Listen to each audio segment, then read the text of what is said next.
Cerita berikut ini merupakan kisah nyata tentang makhluk terkuat di muka bumi ini.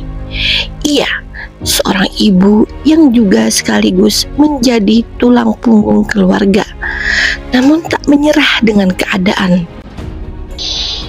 Halo, nama saya Maero. Saya punya mimpi untuk mengalirkan sumber mata air yang saya temukan di hutan agar mengalir ke irigasi sawah di kampung. Ini seperti tidak mungkin, tapi saya akan mencobanya. Seorang yang bernama Nyi Ero atau Ma Ero, wanita dari kampung Pasikadu, desa Santana Mekar, kecamatan Cisayong, Tasikmalaya, Jawa Barat. Hidup sebagai petani dan berdagang singkong serta janur, Ma Ero terobsesi untuk membuat sepetak kecil tanahnya bisa lebih produktif.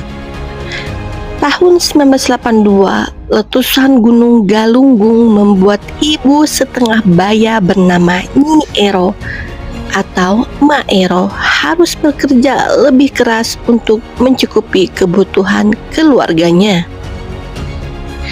Suaminya sakit-sakitan dan tidak mampu lagi mencari nafkah.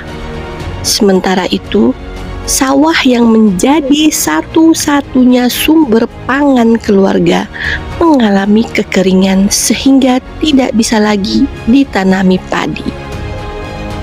Dengan posisinya sebagai tulang punggung keluarga, Ma Ero melakukan apa saja pekerjaan yang bisa ia lakukan. Ia berjualan singkong, berjualan janur, masuk hutan mencari kayu bakar, mencari jamur atau apapun saja yang bisa ia tukar dengan beras. Selama itu halal dan tidak melanggar hukum, Ma Ero akan tempuhi demi keluarganya. Dikarenakan seringnya keluar masuk hutan, Ma Ero menemukan sumber air yang ia pikir bisa digunakan untuk mengairi sawahnya. Hanya saja ada bukit liat cadas sepanjang 45 meter yang menghalangi upaya Ma Ero. Perempuan yang hanya menyelesaikan tahun ketiga sekolah dasar ini tidak punya pengetahuan geologi atau arsitek. Namun dengan belincong atau linggis, tenaga dan semangatnya, beliau membuat terowongan menembus bukit pedas dan tanah liat sepanjang 45 meter. Pagi, siang, bahkan sore hari, dia bekerja sendiri. Akan dibutuhkan upaya sangat serius untuk bisa menaklukkan bukit itu. Melihat fisik dan latar belakang Ma Ero, jelas bukit cadas itu di luar jangkauan Ma Ero. Setidaknya dalam pemikiran penduduk desa. Namun Ma Ero tidak peduli. Berbekal belencong, cangkul dan tali dari batang-batang pohon sejenis rotan, Ma Ero bergelantungan selama 47 hari tanpa henti untuk memapas tebing cadas yang berbahaya itu. Biasanya jika kita lihat pada pekerja proyek, standar safety paling tidak memakai topi proyek, sepatu boot dan tali pengaman jika mendaki atau turun untuk lokasi yang tinggi. Tapi tidak bagi Ma Ero, hanya memakai tali dari batang pohon sejenis rotan sambil memukul-mukul batu cadas. Demi air untuk sawahnya, Ma Ero terus saja memecah batu cadas tersebut. Ma Ero pun dicaci dan diejek karena merasa itu tidaklah mungkin, bahkan sebagai menganggapnya sudah gila. Dan tidak sedikit yang menertawakannya.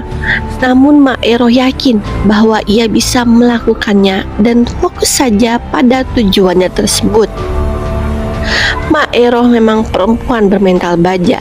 Dia tak mau berhenti dan melanjutkan proyeknya dengan membuat saluran air sepanjang 4, km, mengitari beberapa bukit dengan kemiringan 60 hingga 90 derajat.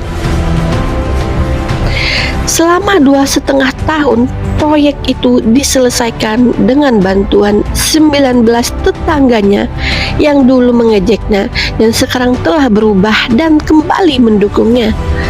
Namun dari hari ke hari, hasil yang ditunjukkan oleh Maero membuat mereka bungkam.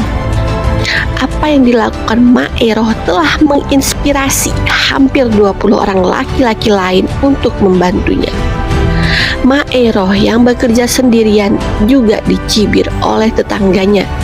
Meskipun kemudian mereka berubah, dia memang pantas dikenang karena kegigihannya, visinya, dan semangatnya untuk berbagi kasih. Hasil kerjanya bukan hanya untuk 400 meter persegi sawahnya, tetapi sekarang menjadi berkah bagi 60 hektar sawah lain. Saluran dan terowongan itu akhirnya mengairi 2 desa lainnya. Kawasan itu sekarang lebih subur dan penduduk mulai memperbaiki ekonomi mereka. Aksi Maero akhirnya sampai juga ke telinga Presiden Soeharto pada saat itu. Atas aksinya yang tergolong berani dan memberikan manfaat yang besar bagi masyarakat sekitar, Maero mendapat penghargaan Upakarti Lingkungan Hidup pada tahun 1988. Setahun kemudian, dia juga meraih penghargaan lingkungan dari PBB. Mary Kay S., pengusaha kosmetik sukses asal Amerika, pernah mengatakan, "Jangan membatasi kemampuan dirimu. Kita hanya bisa mencapai apa yang pikiran kita percayai. Percaya akan kemampuan diri sendiri dan jadilah lokomotif dan teruslah bergerak untuk maju." Jika Anda menyukai video ini, silakan like dan subscribe dan komen ya. Sampai jumpa dan ketemu lagi. Terima kasih.